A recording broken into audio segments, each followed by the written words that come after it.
Maryland basketball crumbles down the stretch.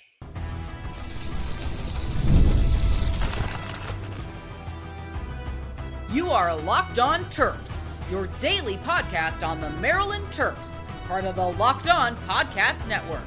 Your team every day. What's up, everyone? I'm Tre Moore, host of Locked On Terps, part of the Locked On Podcast Network, your team every day. So thank you guys for making us part of your day. And today's episode is brought to you by FanDuel. Use your profit boost on an NBA future and get entered for your chance to win a trip to the NBA Finals. Play your game with FanDuel, the official sports betting partner of the NBA. Maryland basketball is not good enough and crumbles down the stretch. And I want to make sure that you guys know that I'm not really in for moral victories for Maryland basketball. You either win or you don't win. After you guys all, I hope some of you guys at least probably watched that game tonight against Nebraska, and I'm disappointed. I am disappointed because I thought Maryland basketball was right there. I thought we had an opportunity to win our biggest game of the year, and it's always big to upset someone. I think that's a really cool feeling and a really good positive kind of feeling going into next year in a positive momentum heading into the next year as we finish out the season. I think beating a team like Nebraska, who's the 12th team in the country, 23-4, a really good squad this year. Nebraska is way better than I think anybody thought they were going to be. And Maryland was big underdogs. I think we were like 17, 16-point underdogs. And Maryland, with 11 minutes left, was leading the game. We were up by 3. I didn't trust that it was going to stand. But I'm going to say this. I'm not in for moral victories. I think I've given a lot of them so far this year to Maryland basketball. That was a game that we could absolutely close out. It was. And I'm not even saying like necessarily win, but to be winning with 11 minutes left in the game against a Nebraska team that's good. But I believe that Maryland has the talent to be able to stick around and keep it within 8 or 9 at least down the stretch. I understand if we wouldn't win that game. We don't have the offense to maybe come out with it at the end, but I do think Maryland had the opportunity there and they kind of let it go by to be able to potentially keep the game close and maybe down the stretch have an opportunity to be able to win it. It was pretty disappointing to watch. I thought our defense down the stretch was very poor. I thought it was pretty good all game. Like the first half, they only scored 33, which I thought for a Nebraska team, that's not a bad number to hold them to, 33 points. We only had scored 27, and we were in the game. I think Maryland would take that every single game so far this year against a team like Nebraska, just where our team is at and the kind of performances that we've put up this year. I think we would take being down by 6 points and only giving Nebraska 33 at the half. I would have taken that. I thought that was a pretty good number for Maryland, and guys were playing well, and I thought we were doing some really good things. But this, to me, has to be fixed going into next year. I just can't sit around and watch an offense that is this stale down the stretch. I mean, Buzz Williams has to get it figured out because I've had a positive attitude about it for a while, but I just don't think that you can have that forever. And I understand this was Nebraska. And so I do want to say this. I thought it was a good effort for 70 to 80% of the game, but that last 20%, we just allowed it to get away from us. And I just thought it was a game that we could have won, that we were clearly in, that we were doing things well. Like we did a lot of things at a pretty high level. Like from the free throw line, we were 88% tonight. I know we only shot 8 of them, but at least we made most of them. From the 3-point line, we were 33%, and we shot a good amount of them as well. We were assisting on baskets, which we haven't done really all year, which I thought was cool. We had 7 offensive rebounds, which tied them. We didn't get out rebounded, which we've done in the past. But I think that when you look at it, it was a game where we had the opportunity to win. They only shot 75% from the line. They did take a lot more, but they shot 34% from 3, right around where we were. We actually made 1 more 3 than us. We made 1 more 3 or 2 more threes than them, but took a couple more attempts. They were a little bit better inside the 3-point arc, but it was a game where, like, if you just peek at the stats, there's not a clear winner. They did a really good job of not turning over the ball. I think that was one of the main differences. But Maryland's been a team all year that if you look at the wins so far this year, there's been games where we just haven't turned over the ball as much as, or we've turned over the ball more than the other team, and somehow we still win. Believe it or not, with the team that Maryland has this year, that's something that is really not likely, but it's happened in a couple of games. We've lost the turnover margin and somehow still been in games. So that's not really an excuse either. And I just thought that we had it 80% of the game, and I just thought that we could have ended it a lot better to give us a chance and our fans something to potentially cheer about heading into next year. And I think winning these types of games does give us real momentum, does give us confidence in Buzz Williams to be able to win these types of games, because this is a year where we've obviously gone backwards as a program. I think everybody would tell you that this Maryland team has gone a little bit backwards, and this was a little game to inch back a little bit forward and hopefully get back to the program that we should be, where we're in every single game. Like, I don't remember, besides the Florida game last year, I don't remember losing by 13 points. And I was getting ready to come on here and be like, Maryland basketball showed a lot of improvement, but we got to have a higher standard for this program. Like last year, when did we get crushed? When did Maryland basketball get crushed? I was saying, I guess the Florida game at the end of the year in the Sweet 16 to the eventual national champs, who were the best team in the country and had a lot of dudes on that team. You could say that. Other than that, Maryland basketball was in every single game last year. There was no moral victories. We won a lot of games, but we were in every single one. And this year, I feel like that standard has kind of gone, where even I'm sitting up here and I'm not on the team. And I'm getting ready to sit up here and be like, yeah, Maryland basketball showed a lot of improvement against Nebraska. And that's not something that I want to do. I want to talk about how I feel confident in the team, how we were able to finish out the game, even if we didn't necessarily win the game. And that's something Buzz Williams is going to have to figure out, because this year hasn't been good. I'm going to talk a little bit more about it as we finish out the year, but it hasn't been good. And it's definitely doesn't look great for Buzz Williams so far. Now, we have a big game on Sunday, which I'll talk more about on Thursday and Friday's episode. We have a game against Rutgers on Sunday, March 1st, first day of March, clean slate of the month, to hopefully do something good for Maryland. But, we haven't been good all year, so that might not be something that happens, but I'm really hoping that the game against Rutgers, a team that we can hopefully get revenge on, can hopefully give us a little bit better of a shot. But it's unacceptable. I thought we did some good things offensively. I thought we kept the crowd kind of in it. I know it was at Nebraska, but we kept people at home watching, kept people at home interested. I'm looking at the score. I'm like, dang, we're up 3 right now.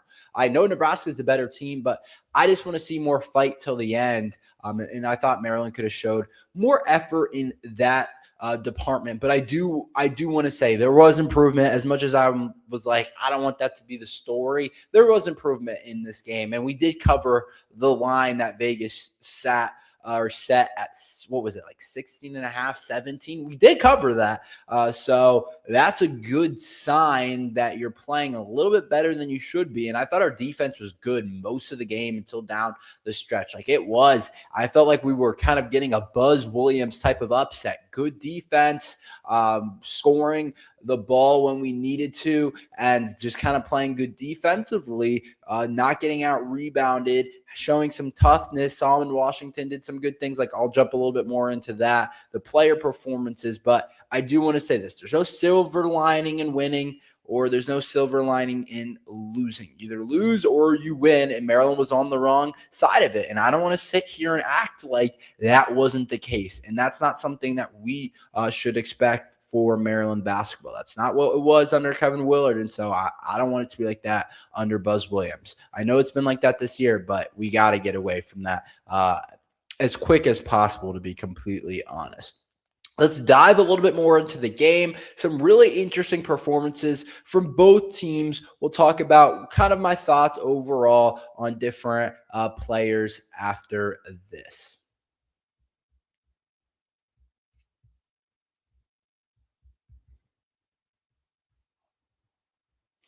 Ever wanted to experience the NBA Finals live and in person? FanDuel is giving you the chance to turn that dream into reality with their NBA sweepstakes. Here's how it works. Use your profit boost on any NBA future, and you'll automatically be entered for a shot to win an NBA Finals trip for two.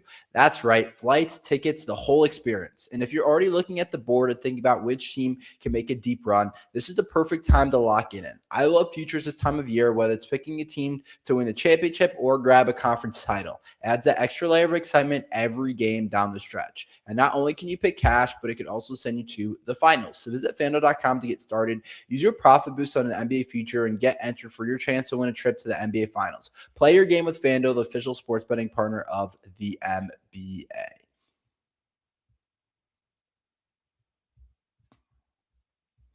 Tax season doesn't have to take over your life. This year, TurboTax is making it easier than ever just to hand things off and move on with your day. With TurboTax full service, you can have your taxes done for you by a trusted local expert, start to finish, without the stress or guesswork. Instead of spending hours trying to figure out forms, you can meet with a local TurboTax expert in person or connect online. They handle everything from W-2s to self-employed forms and work to get every deduction. You can upload your documents, go about your day, and get updates right in the TurboTax app. Get a huge time saver, and it gives a real peace of mind knowing an expert is handling it. And for a limited time, you can have your taxes done by a local TurboTax expert for just $150 all in. And if a TurboTax expert didn't file for you last year, just file by February 28th. Take taxes off your plate and get back to your life. Visit TurboTax.com/local to book your appointment today.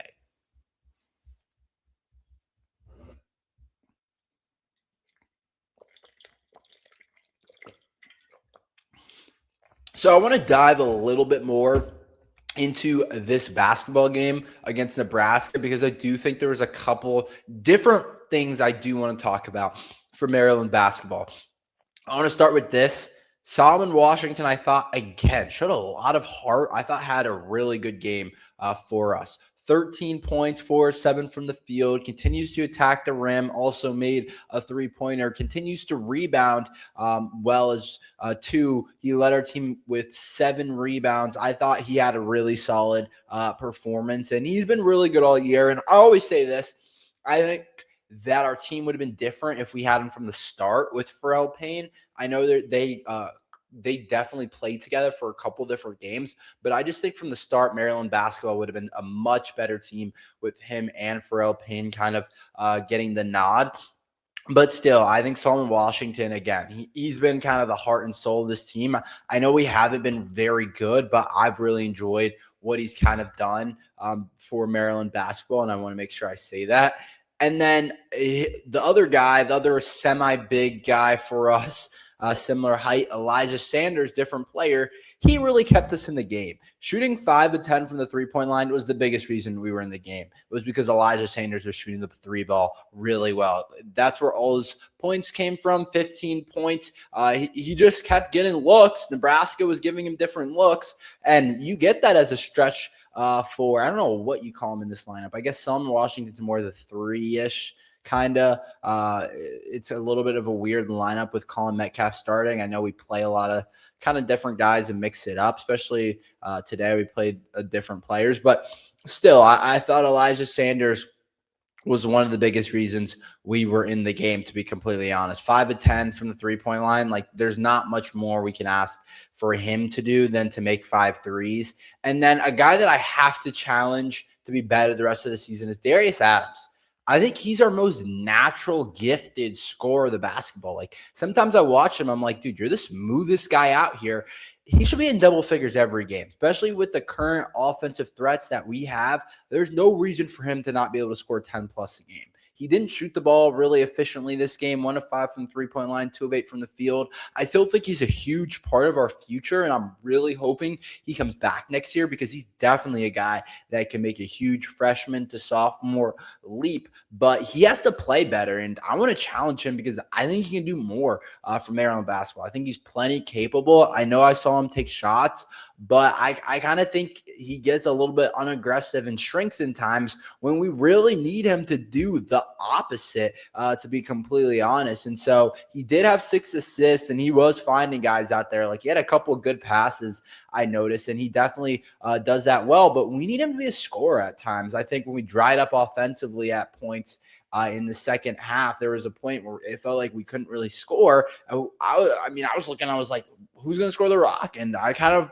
looked at Darius Adams as a guy that could give us that. And I just think he's gotten more and more quiet over the last 5 to 7 games. And I just think he's better than that. I think Andre Mills, really impressive stuff from Andre Mills. Started off slow. I think he missed his first 4 shots when I was watching the game. I was like, okay, Andre Mills, a little bit of a slower start. But this is the thing where I'm like, Andre Mills might have arrived by now, because if you go 0 for 4 and to start the game with a guy like Andre Mills, a lot of guys like that, I've talked about this, lose confidence, will stop shooting. Andre Mills didn't care. 7 of 15 overall, ended with 19 points, 3 of 9 from the three-point arc. We'll take that. 33%. We'll take that. 6 rebounds, 2 assists. I thought he turned it on, and he was a big part. We were able to stay in the game, and again, was our leading offensive scorer. He's shooting a lot of shots. He's attacking the rim at times as well.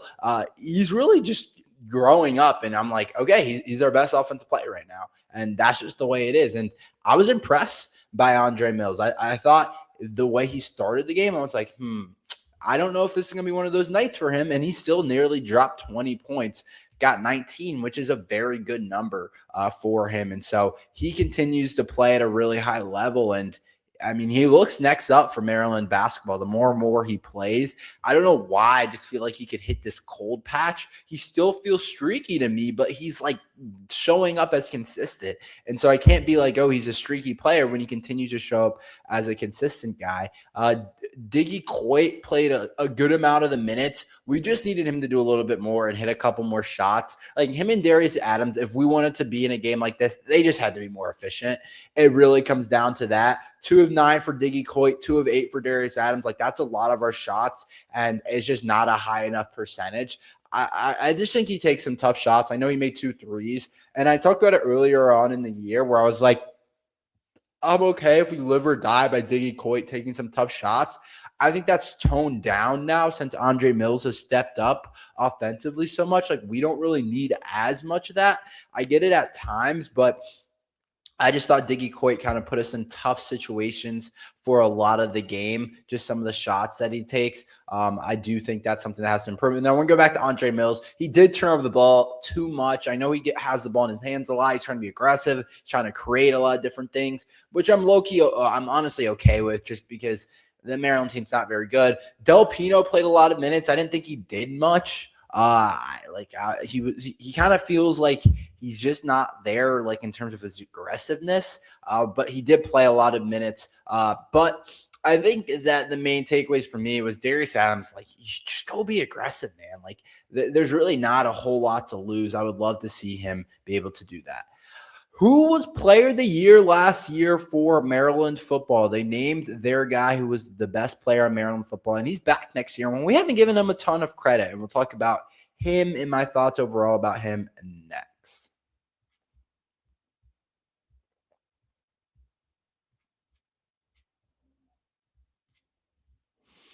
Workplace chaos, deadline stacking up, inbox overflowing, and the one position you have to fill still is sitting open. And when the pressure's on and you need the right hire, this is a job for sponsored jobs. Indeed, sponsored jobs helps you reach the people who actually fit what you're looking for, skills, experience, location, so you're not just hoping the right candidate stumbles across your post. And here's a stat that says it all. In the minute I've been talking to you, companies like yours have made 27 hires on Indeed, according to Indeed data worldwide. So if you're hiring, spend less time searching and more time interviewing candidates who check all your boxes with Indeed sponsored jobs. Spend less time searching and more time actually interviewing candidates who check all your boxes. Less stress, less time, more results. We need the right person to cut through the chaos. This is a job for Indeed sponsored jobs. And listeners for this show will get $75 sponsored job credit to help get your job premium status it deserves at Indeed.com/podcast. Just go to Indeed.com/podcast right now and support our show by saying you heard about Indeed on this podcast. Indeed.com/podcast, terms and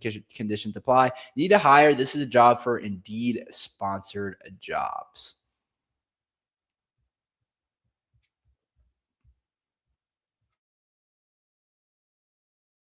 I'm Kalia Butler, host of Locked On Women's Basketball, and this is Mazda's Women's Basketball Snapshot, celebrating the work no highlight reel can ever capture. South Carolina rolled past Ole Miss 85-48 to clinch a share of the SEC regular season title and lock down the number 1 seed in the conference tournament. The Gamecocks extended their win streak over Ole Miss to 21 straight. UCLA dominated Wisconsin 80-60 to secure its first outright Big Ten regular season championship in program history. The Bruins improved to 27-1 overall and remain unbeaten in conference play. And number 12 TCU stormed back from a 13-point fourth quarter deficit to beat Iowa State 80-73. The Horned Frogs now sit alone atop the Big 12 standings and are 1 win away from clinching another regular season conference crown. These moments are earned off the clock, those long before the lights ever come on. The sweat, the fakes, the doubt, the scrapes, and coming back for more every time. Mazda puts that same drive into every detail. Wins define the moment, putting in the work, that defines you. There's more to a Mazda because there's more to you. So, Maryland football announced their player of the year. Sorry, my mic, I just touched that by accident. Hopefully that didn't do anything with the sound. But they have a player of the year from last year, their most astounding award. They call it the Lewis L. Goldstein Golden Helmet Award, who it honors L. Goldstein, and it gave it to the most outstanding player from the team. And I kind of forgot about this, but the guy to win it was Daniel Wingate, who is absolutely a guy I haven't given enough credit so far this offseason. And another guy that Maryland football gets back. Really exciting that we get Daniel Wingate back. You can't say enough good things about Daniel Wingate. Like, I think he could be an all Big Ten linebacker next year. I do. I think he has that potential. Where's that number 1? He looked really good last year. Like, I think I've kind of not giving him enough credit. He was arguably our best player on the football team. Like, him winning the award proves that. And I think that his stats and his play and everything backed it up, and getting back a leader of the defense and a guy that I think can really cause a lot of different chaos for defenses because of just how organized he is. And that's a big part of the defense, is really big for Maryland football. And I really think that he did have a really big year. When you look at the stats, he led Maryland football and in tackles. He was also one of the top guys in the Big Ten in tackles. He was like top 35 in the country in tackles. Like, he was a big tackler last year for Maryland football. And he's also the guy that does a lot of our kind of play calling, gets guys organized. Like, I'm excited for him to be back. Like, I think the sky's the limit in terms of what he can become. Like, I think he can be as good as really anyone. Like, I think in the Big Ten, I think he can be as good as anyone, or I don't want to say anyone, but most guys, I think he can honestly be as good as, and I'm kind of excited to see kind of what he does, what he ends up kind of putting out in the field, because I do think that he looked good for Maryland. So I'm excited to kind of see that. And then I'm also kind of excited to see Maryland's the other linebackers in the linebacker room. I think we have some really impressive talent behind him. It's going to be a lot about what can we do in terms of some of the development of some of those guys. But guys like Carlton Smith and Tre Reddick, both guys that I think have played really good for Maryland football last year and have showed a lot of potential next to Daniel Wingate. Like, Carlton Smith and Tre Reddick both had a lot of tackles last year, both appeared in almost every single game, and Carlton Smith was the freshman, pretty highly talented. We thought he would be a pretty good player. Tre Reddick played a lot as a freshman, now as a sophomore, as a sophomore really stepped it up, and now heading into his junior year has a chance to be a real kind of big time player. They can all mix it up, they can all blitz, do different things. I'm expecting big things from this linebacker room. Keyshawn Flowers as well, pretty good player too that side of the defense too. They're just good bodies back there that I'm excited to watch. I think there's also a couple players behind them that can do some things too. Like Keon Flowers was a freshman. Like there's Kiari James. There's some talent there in that linebacker room. I think it's one of the better units Maryland has. I really do. I think there's a lot of talent there. I think a lot of guys have the chance to be pretty good for Maryland, and we'll see how it ends up working out. But I think there's talent there. I think some things should end up working out. So we'll see what ends up happening. But I do like the unit for Maryland football, the linebackers. I think it's a good unit. I think it's one of Maryland's better units. And so let's see it work, man. Like let's see it kind of come together. But that's all we have for today. Thank you guys for listening to Locked on Terps. Make sure you guys like and subscribe. We're here every day talking Maryland football and basketball. So thank you guys for listening to Locked on Terps.